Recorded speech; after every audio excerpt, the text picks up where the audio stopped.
Donc, je me présente, Nabil Adouani. Je suis cofondateur du projet Vihive.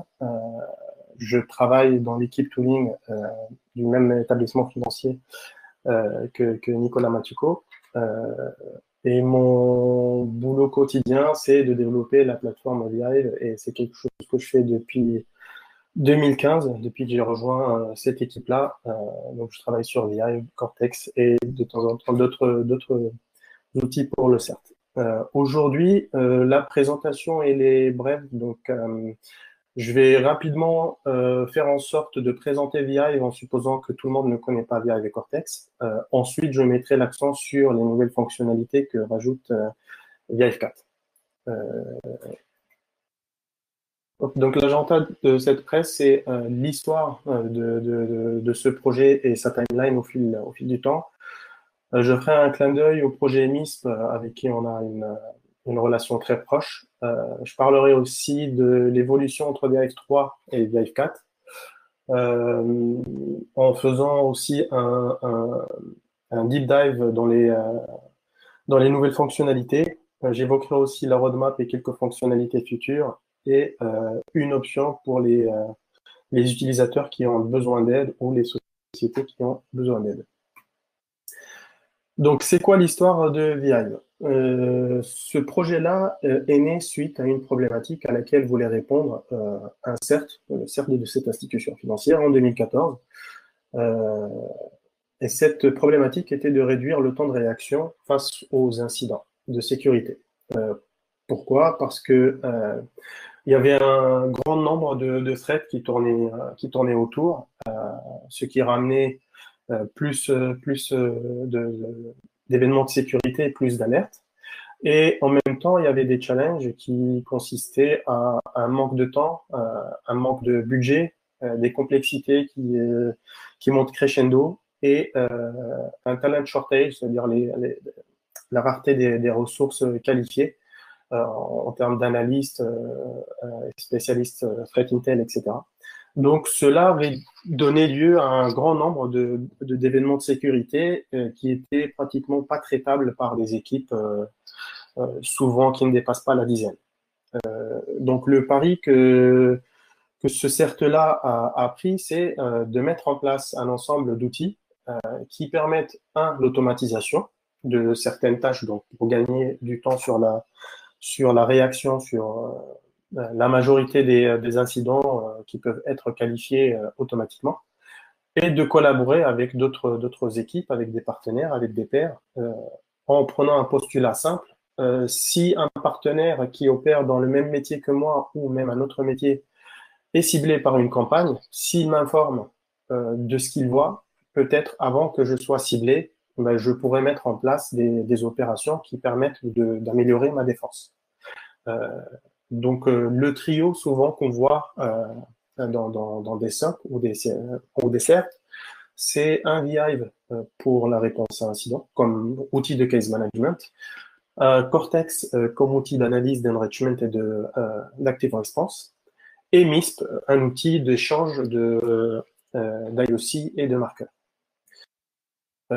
Donc, si on reprend la timeline historique, en 2014, il y a eu les premières spécifications de Vihive qui reprenaient en fait comment cette équipe d'analystes voulait répondre aux incidents de sécurité. Donc, il y avait un certain process. En 2014, il n'y avait pas énormément d'outils. Il y avait un outil qui est fait par le CERT de la SG, qui s'appelle FIR, qui ne correspondait pas, qui est très bon, mais qui ne correspondait pas à la façon avec laquelle ce CERT-là voulait répondre à ces incidents. En 2014, fin 2014, il y avait une première version en prod au sein de ce CERT-là.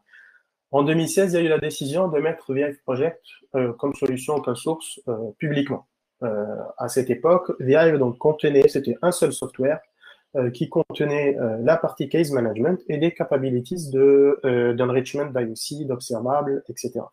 Là, je prononce des mots, mais je suppose que la majorité des gens connaissent des mots comme observable, IOC. Mais peut-être je reviendrai un peu pour donner des définitions sur ces points-là.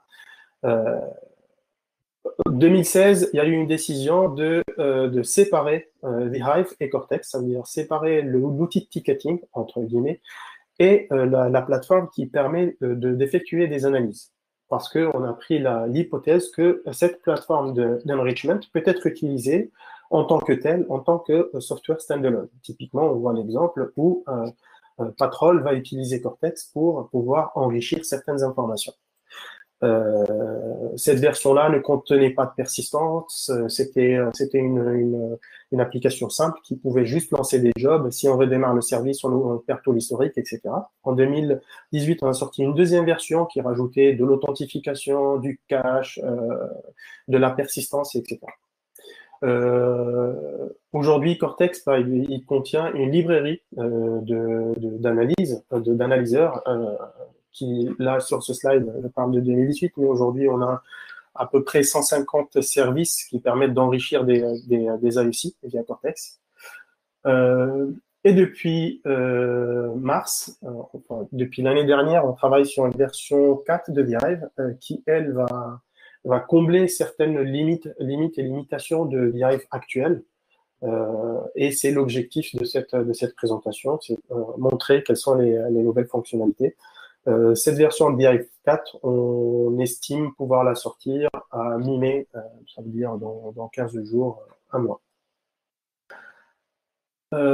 Qu'est-ce que ViRive, pour revenir sur les noms? Donc, c'est un outil open source gratuit et c'est ce qu'on appelle un CIRP, c'est-à-dire une Security Incident Response Platform, c'est-à-dire c'est une plateforme qui permet de répondre à des incidents de sécurité, qui permet à des analystes de faire leurs investigations dans l'outil, analyser des éléments techniques, suivre des process, ça veut dire suivre des tâches qui sont prédéfinies par équipe, et répondre une fois que l'investigation est terminée. Cortex, c'est notre software, il est open source, gratuit, encore une fois sous la licence AGPL v3. Et c'est une, je vais le prononcer en anglais parce que je n'ai pas ça en français, c'est une Observable Analysis and Active Response Platform. C'est une plateforme d'analyse d'observables et d'Active Response. Active Response veut dire, j'ai fait une investigation, j'ai trouvé une IP, j'estime qu'elle est malveillante, je vais la bloquer quelque part. Je vais la bloquer dans mon firewall ou dans mes outils de sécurisation périphérique. Je fais un petit clin d'œil à MISP. Pourquoi? Parce que MISP était une source d'inspiration et c'est une brique complémentaire à ViRive et Cortex. MISP n'appartient pas à ViRive Project, bien entendu, mais c'est le seul outil qui a une intégration intégrée avec ViRive. C'est une intégration built-in. Donc, c'est un outil open source qui permet de partager des événements et des IOC.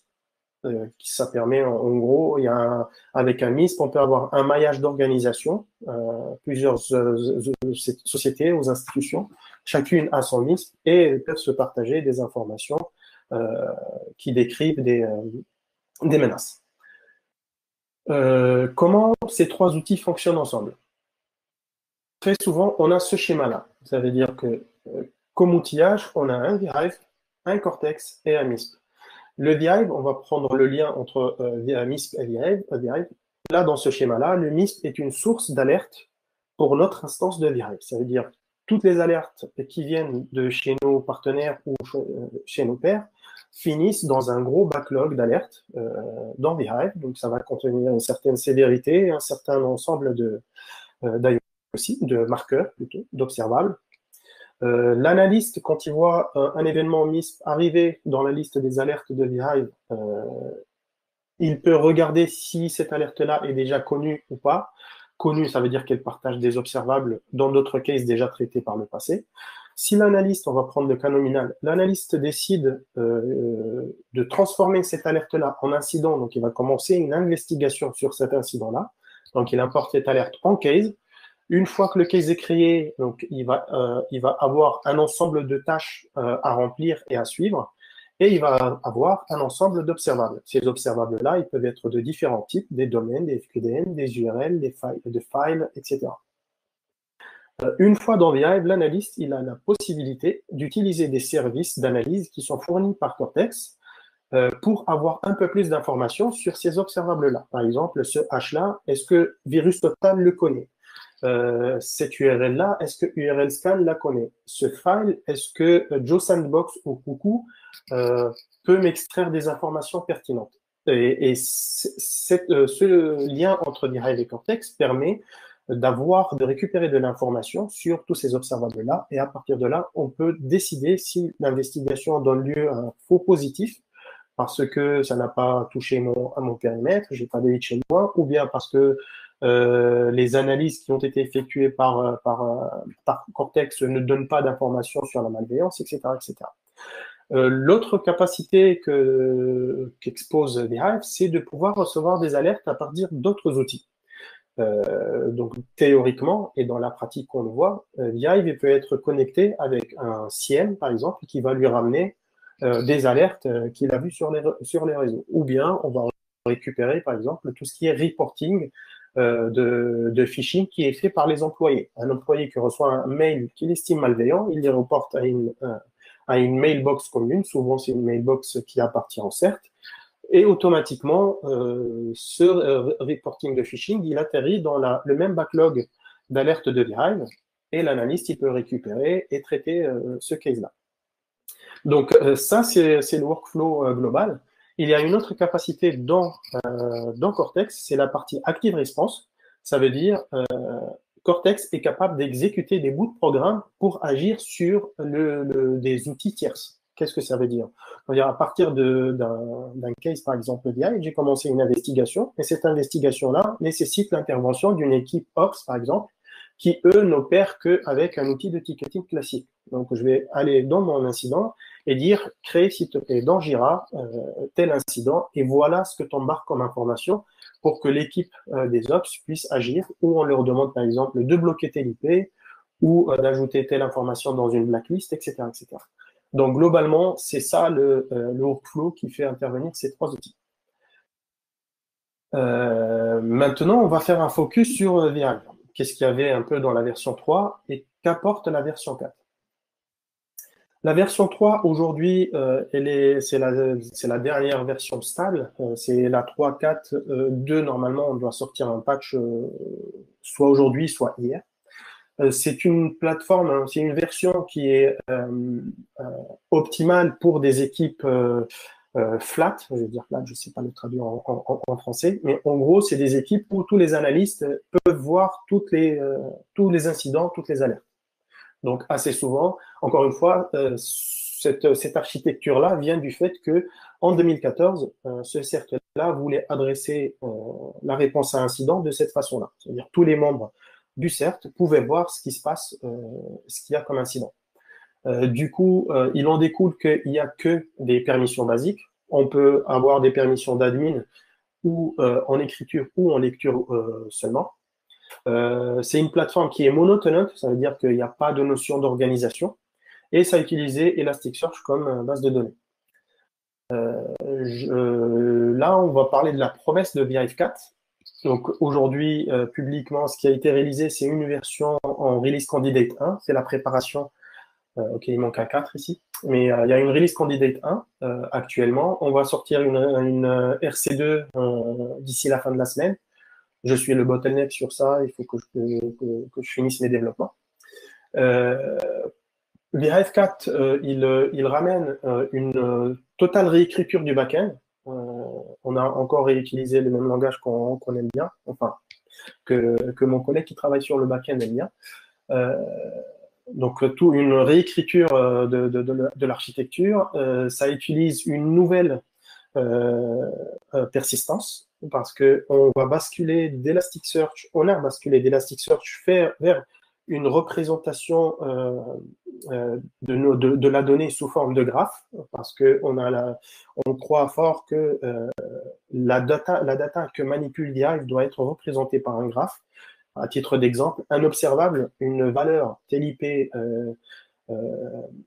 une IP, elle doit être unique dans la base de données. Ce sont les liens qui vont faire vers cette IP qui doivent être différents parce que, par exemple, cette IP elle est utilisée par plusieurs alertes.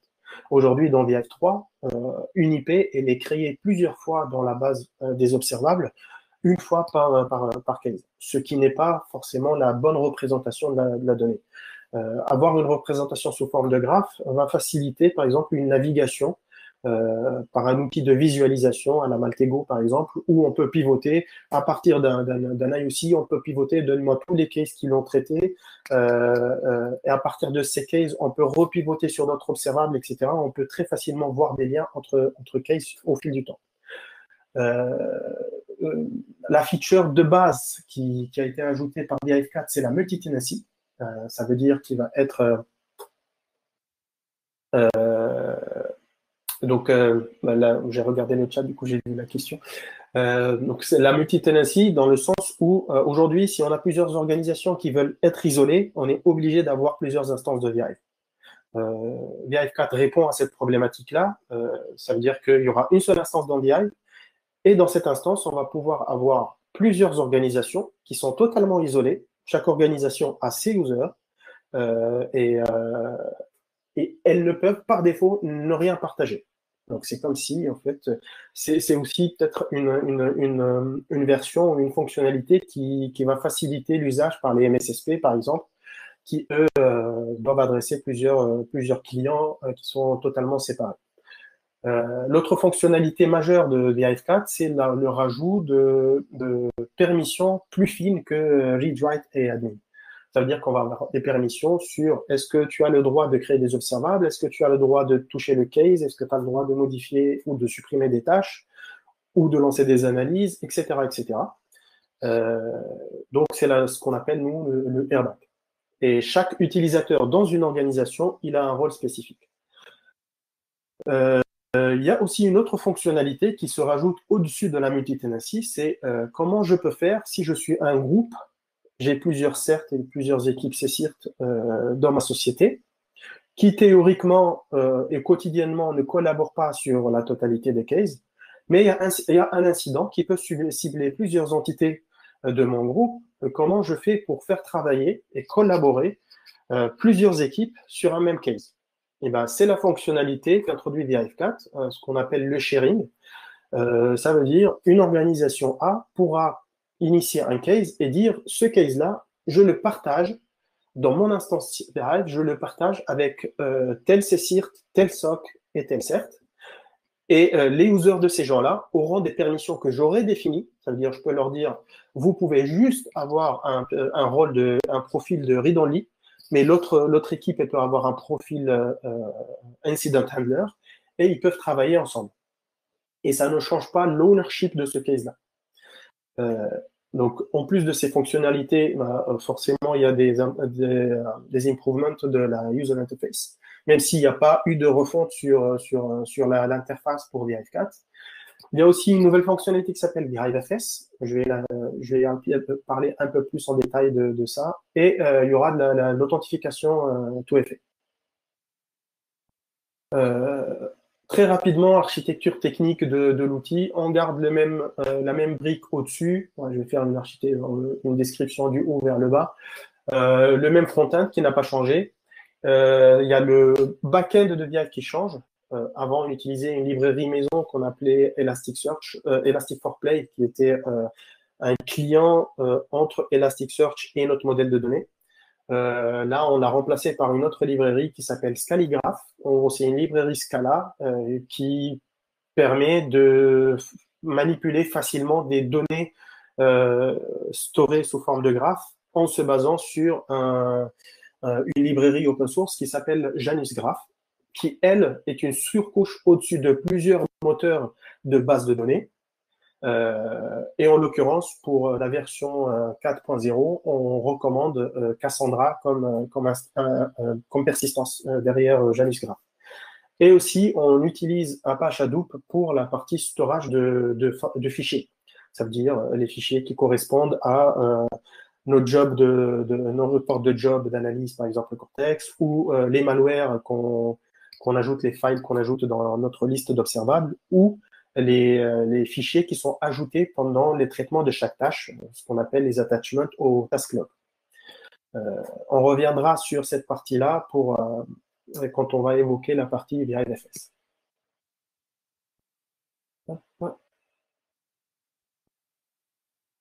Donc là, je vais faire une petite revue des features. Donc là, typiquement, on dit bienvenue aux organisations. Ça, c'est la partie qui permet un super admin. Du coup, vu qu'on a ajouté des rôles, donc aujourd'hui, quand on installe une version de VRF4, ça arrive avec une organisation qui s'appelle admin. C'est une organisation qui contient le premier utilisateur qui a le rôle super admin. Cet utilisateur-là ne peut juste créer des organisations et des users dans ces organisations. Et normalement, le workflow, c'est ce super admin-là va créer les organisations. Dans chacune des orgs, il va créer un user avec un profile prédéfini qui s'appelle org-admin et déléguer la gestion de chaque organisation à cet org-admin-là. Donc, on pourra avoir plusieurs organisations. Chaque organisation contient plusieurs users. Chaque user, il a des profiles dans cette organisation-là. Il y a aussi la possibilité d'avoir un user qui fait partie de plusieurs organisations. Là encore, ça peut être intéressant dans le cas où une société veut avoir une organisation dédiée au traitement de certains cases qui sont très critiques ou qui sont assez confidentiels, qui ne veulent pas, par exemple, exposer à toute l'équipe qui a accès aux autres cases. Ça peut être aussi, encore une fois, le use case qui permet à un analyste d'un MSSP de faire partie de plusieurs organisations, donc de traiter des cases de plusieurs customers de ce MSSP-là. Il y a la notion de visibilité ou de scope.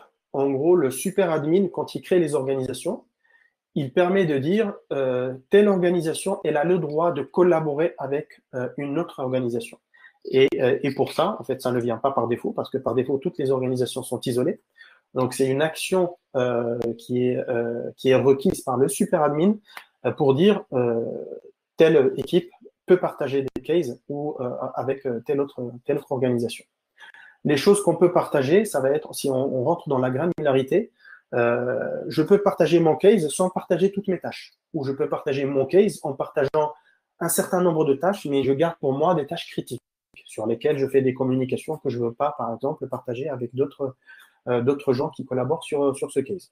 Même chose s'applique sur les observables. Je peux décider de partager que les observables qui sont, par exemple, en TLP Amber, par exemple, et non pas, je garde pour moi les TLP RAID. Voilà, ça c'est une fonctionnalité qui est assez utile.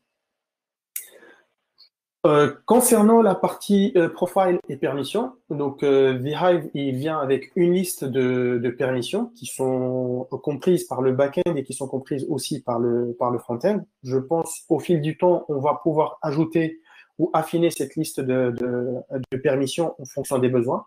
Peut-être aujourd'hui, par exemple, on a un profil qui s'appelle Manage Case. Celui-là ne distingue pas la création de case, la suppression de case et la modification. Pour l'instant, on met le tout sous Manage Case. Si tu as la permission de manager un case, tu as le droit de jouer avec. Même chose qui s'applique sur les observables, etc., etc. Peut-être qu'avec le temps, en fait, on va avoir des demandes qui vont aboutir à plus de permissions dans des règles. Ensuite, un profile, c'est un ensemble de permissions. Un utilisateur, il peut avoir un profil 1 dans tel orga et un profil 2 dans une autre orga. Sur la partie collaboration et sharing, donc sharing, ça veut dire je fais en sorte qu'un objet que je possède soit visible par une organisation que je trust, en qui j'ai confiance. C'est un mécanisme qui va permettre à 2 orgas ou 3 ou 4 de collaborer ensemble. Je peux par exemple avoir un case et le partager avec 5 orgas. Le partage, il est possible sur les cases, des tâches et des observables, comme j'ai dit tout à l'heure. Si on me partage un case, je ne peux pas partager avec d'autres, sauf si celui qui me l'a partagé me donne le droit de le partager.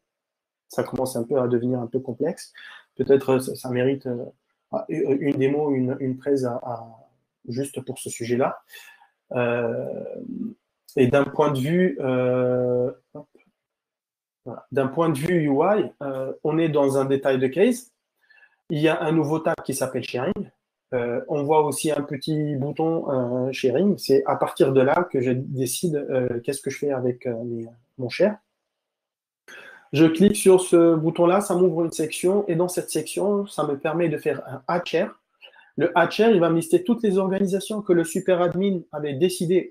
J'ai demandé à mon super admin de m'autoriser à partager avec des cases. Donc, ça me liste toutes les organisations. Je décide quel est le profil que je donne à ce share-là. Et je décide aussi si je partage toutes les tâches ou non, tous les observables ou non.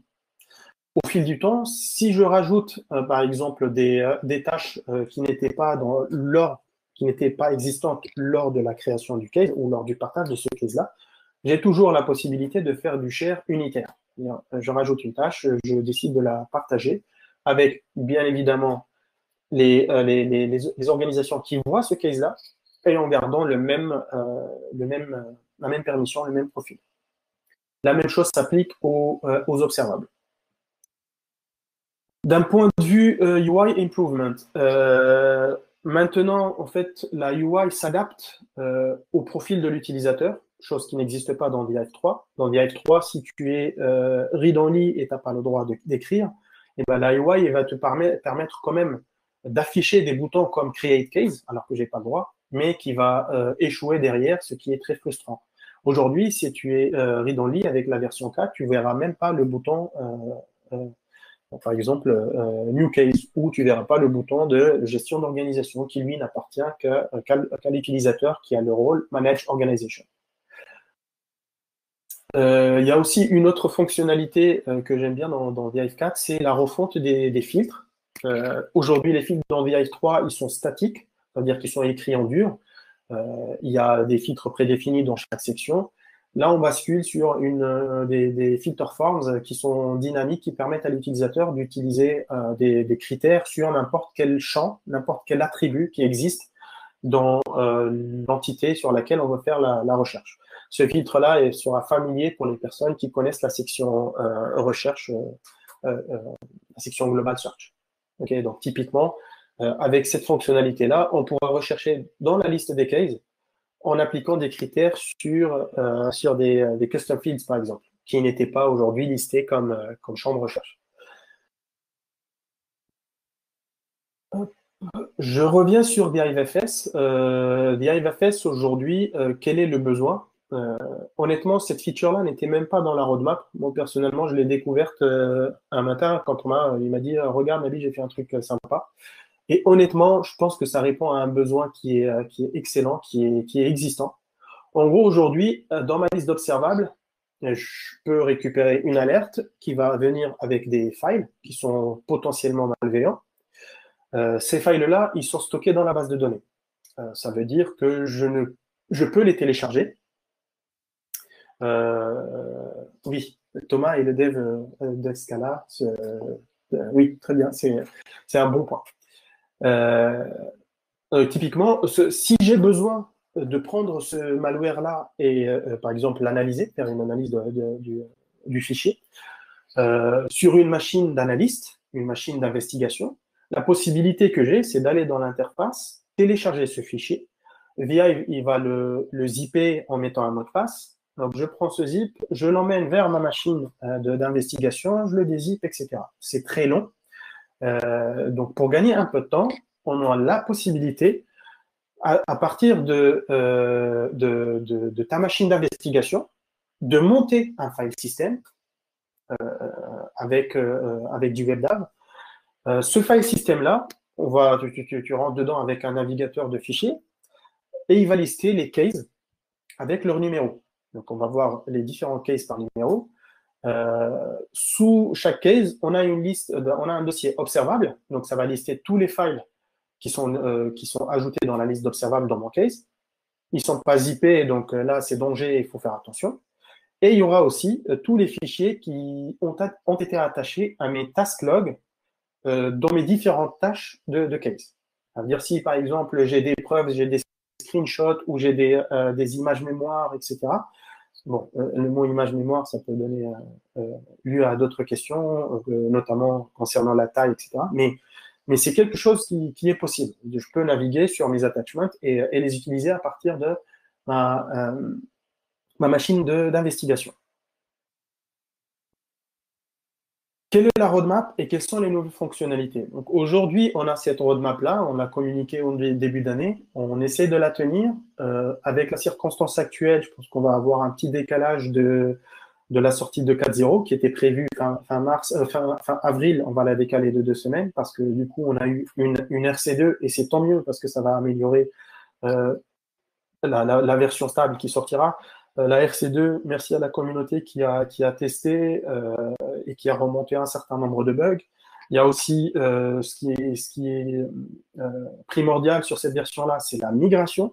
Ça veut dire les personnes qui ont une instance de VIve depuis 3 ans et qui veulent partir sur la version stable, on va les accompagner avec un outil de migration qui va prendre les données de l'ancienne Elasticsearch et les transformer dans VIve 4 en gardant la possibilité d'avoir une seule organisation, etc.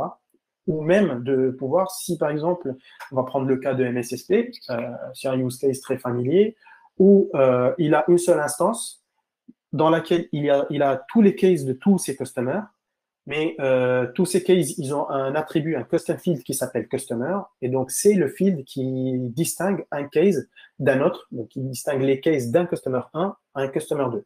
L'outil de migration va dire, s'il te plaît, importe-moi de VHive 3 tous les cases qui ont qui répondent à ce critère de recherche, ça veut dire customer égale customer 1, et importe-les dans une organisation, dans moi une nouvelle instance VHive 4, dans une organisation qui s'appelle customer 1. Et on relance l'outil de migration en appliquant une autre recherche, etc., etc. On pourrait même profiter de ce filtrage pour, par exemple, n'importer que des cases qui sont récents ou des cases ou éviter les cases obsolètes, etc., etc. Donc, il y aura la possibilité d'appliquer des filtres. Et c'est une fonctionnalité très, très utile. Le tout effet viendra aussi avec la version stable. C'est une fonctionnalité qui a été demandée depuis longtemps. On va l'ajouter dans la version 4.0. On projette aussi pour cette année, c'était prévu pour fin Q3, mais on va la rajouter plutôt pour Q4, avec la possibilité d'uploader des files avec une grande taille. Ça veut dire quoi? Ça veut dire qu'on va rajouter la possibilité avec un upload qui fait du resume, qui fait du stop, pause, resume. Il y aura aussi une couche de simplification de la partie sharing. Aujourd'hui, c'est un peu roots, entre guillemets. Quand c'est maîtrisé, c'est facile. Mais tout ce qui est share, non, les DivX, Nico, pas cette année, mais des images mémoire peut-être. Donc, il y aura une couche pour améliorer l'interface de la partie sharing. Parce qu'on va venir avec une liste d'attributs et des actions dans l'interface qui permettent de faciliter le sharing. On va rajouter un nouveau framework de notification. C'est-à-dire qu'on va pouvoir, suite à des règles qui sont qui sont remontées par VI, envoyer par exemple un mail ou bien envoyer des messages dans des outils type Mattermost ou autre. On va aussi réfléchir à une fonctionnalité qu'on essaie d'implémenter depuis longtemps, qui est le Observable Templates. En gros, aujourd'hui, les types d'observables, c'est des chaînes de caractères, c'est une IP ou bien un domaine, mais on pourrait par exemple ajouter plus d'attributs à ces observables-là, plus de champs qui permettent de décrire ces observables, etc. Donc, il y aura la notion de Observable Template, comme on a aujourd'hui les case templates. Et il y a aussi un travail sur ajouter un support de taxonomie et entre autres des taxonomies pour Mitra Attack. Ce slide-là, je ne vais pas faire la pub, c'est pas The Voice. Je vais parler juste d'une initiative aussi qui vient répondre à un besoin qui existe depuis mi-2018, où de grosses sociétés utilisent l'outil mais manquent de support et qui viennent réclamer du support. Depuis fin 2018, il y a une société qui s'appelle StrangeBee qui a été fondée par 3 membres du projet VIve.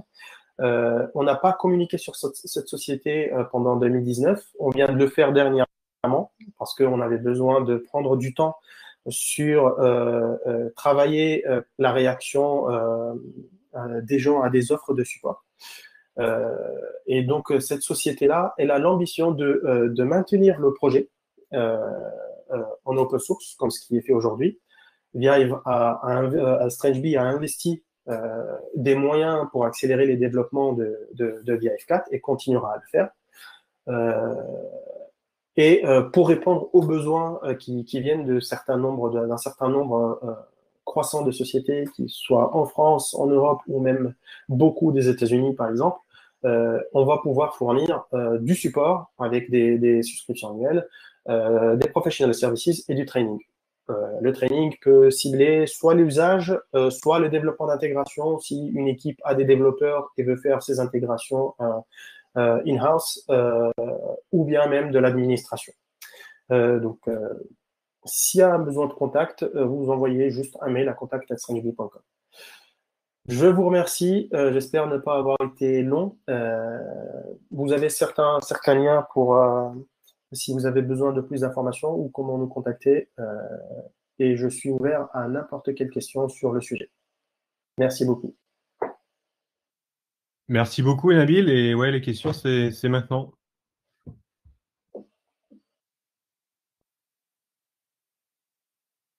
La partie répondeur. Derrière Cortex, analyser puis effectuer une tâche. Les répondeurs sont donc c'est un moyen d'active response. Ça veut dire que pendant mon investigation, j'ai des opérations, par exemple le containment. Il y a des machines que je dois isoler, il y a une IP que je dois bannir, etc. Aujourd'hui, comment ça se fait? Ça se fait par un autre canal où on va demander à l'équipe ou au composant ou responsable composant de faire cette opération. On va créer un ticket, etc. Bah, au lieu de faire un ticket, si on a la possibilité d'agir automatiquement sur cette cible, bah, à partir de VIVE, il y aura, par exemple, je vais prendre le cas des observables, j'aurai un bouton qui va lister toutes les opérations de respondeur qui sont possibles, qui sont exposées par Cortex. D'un simple clic, bah, je vais bloquer une IP ou d'un simple clic, je vais rajouter telle IP dans telle blacklist. Ou bien, tout simplement, à partir d'un case, je vais voir un bouton responder qui va me lister des opérations comme créer un ticket Jira pour l'équipe Ops ou à partir d'une tâche, envoyer un mail de réponse à celui qui a remonté le mail de phishing, etc., etc. Est-ce qu'on peut automatiser le lancement d'un analyseur à l'entrée d'une alerte? À partir de l'interface, non, parce qu'on ne vient pas avec une solution miracle qui correspond à toutes les équipes, parce que chaque équipe a ses process, mais la simplicité de VIVE consiste au fait que toutes les fonctionnalités qui sont disposées sur la UI utilisent des API qu'on expose. Donc, tout ce qui est possible dans la UI est possible par des API, et c'est possible par les mêmes API qu'utilise l'interface graphique. Ça veut dire qu'on peut mettre une brique, un middleware qui vient écouter ce qui se passe dans VIVE, dans ce cas-là, la création d'une alerte, et lancer via des API de Cortex tel analyseur sur les différents observables. Et ça vient alimenter, modifier l'alerte en elle-même ou créer d'autres observables dans l'alerte, etc. Ou même convertir cette alerte directement en case automatiquement parce que l'une des analyses sur les fichiers a détecté qu'il y a un fichier malveillant et il a un score élevé. Donc, ce middleware-là, parce que c'est votre process, décide de créer un case d'investissement. Il est possible de configurer une réponse automatique à partir d'un certain nombre d'événements. Sinon, cela veut dire qu'on va gérer pour chaque événement une analyse. Cela veut dire qu'on va générer pour chaque événement une analyse. Bah, ça peut ne pas être pour chaque événement, ça peut être pour les événements qui ont ce type-là, une sévérité X et qui contient des observables ou qui contiennent des IP ou qui a dans le titre telle information ou qui vient du SIEM. En fait, on peut écouter tous les événements, mais réagir à ceux qu'on voudrait. Après, VHive n'est pas un sort. J'aime pas dire que VHive en lui-même est un sort parce qu'on n'a pas d'outils de workflow. On ne permet pas de définir dans VHive des workflows. Par contre, n'importe quel workflow peut être développé assez facilement en utilisant des fonctionnalités de VHive et de Cortex, enchaînant par exemple des analyses Cortex ou en réagissant à des événements qui arrivent dans VHive, etc., etc. Voilà. Donc aujourd'hui, ce qu'on voit par exemple, c'est des gens qui utilisent VHive avec des outils de workflow comme Node-RED ou Apache Nifi ou un autre produit de Microsoft, je ne sais plus lequel c'est. Et en entrée, ils écoutent des événements de VI et ils réagissent et ils font des opérations en dessinant des workflows dans ces outils-là et ces événements-là et ces workflows-là peuvent réagir encore sur VI en modifiant de la data ou en ajoutant de la data, etc. J'espère que j'ai répondu à la question. Comment les traiter dans VI? Les passer en case ou les clôturer, les marquer comme lui. Les alertes que vous estimez, OK, dans la partie alerte, donc c'est un backlog, donc c'est un bac à sable d'alertes qui peuvent contenir, par exemple, une centaine d'alertes qui se ressemblent, qui parlent de la même chose. Je reçois un campagne de phishing, il y a 50 utilisateurs qui remontent le même mail par mon process de reporting de phishing. Comment je vais faire? Je ne vais pas tous les transformer en case. Je peux juste sélectionner ces 50 alertes et les merger dans un seul case et ça me crée un case pour ces 50 alertes. Par exemple, s'il y a une alerte que j'estime faux ou positive, bah, je peux juste marquer comme lu et je l'ignore. Elle n'atterrira jamais dans dans la partie case. Donc oui, il y a des fonctionnalités dans la partie dans le bac à sable alerte qui permettent d'éviter justement de pourrir la liste des investigations avec des choses qui ne nécessitent pas de passer du temps.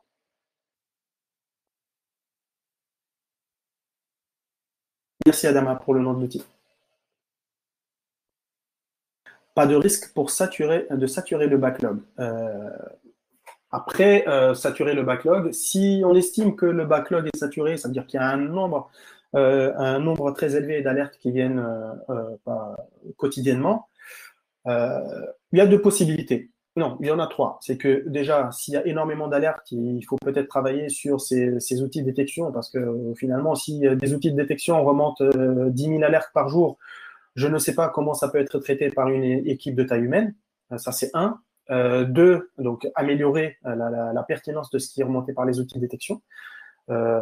Deuxièmement, faire du pré-processing des alertes avant que ça arrive dans Vive, peut-être faire du pré-processing parce que vous avez votre process qui vous permet de dire telle alerte mérite d'atterrir dans le bac à sable ou pas. Ou bien faire du curatif, ça veut dire du post-traitement qui va nettoyer ce qui n'est pas utile, ce que vous estimez utile.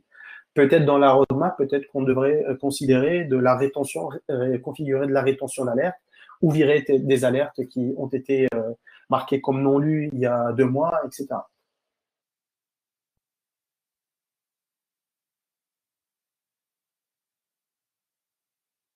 Est-ce qu'on a d'autres questions pour Nabil? Tant qu'il est chaud. Ouais, en profiter.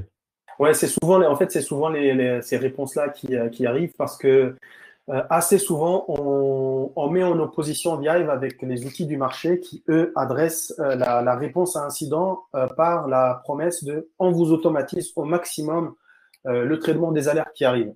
En mettant en place, voilà mon outil magnifique, génial, qui permet de dessiner des workflows. Ce n'est pas une critique, ça adresse une autre problématique.